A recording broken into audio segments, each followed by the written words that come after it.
George. Well, the president who talks incessantly talks increasingly a kind of rhetorical cotton candy, a flurry of adjectives that nullify the substance, as when he said to Bill O'Reilly, if you look at the video of the attack on the compound, you will see that it was not a systematic, well-organized process.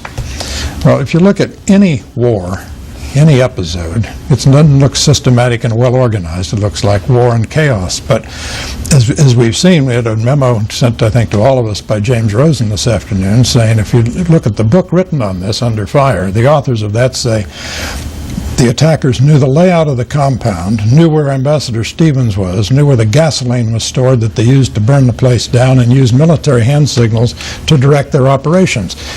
In other words, it looked to them systematic and well organized. Kirsten, a lot of people push back and say, to use a phrase, what difference does it make now? Mm-hmm. What about that thinking and the reporting on this?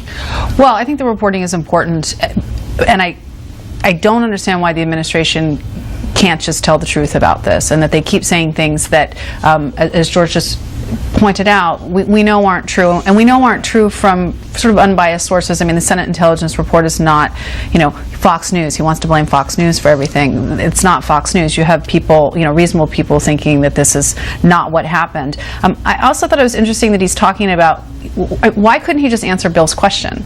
Bill just kept asking him, what were you told? And he never really would answer the question. And then he turns around and says, well, we were just focused on getting people safe. Well, of course you were, but weren't you also a little curious if it was a terrorist attack?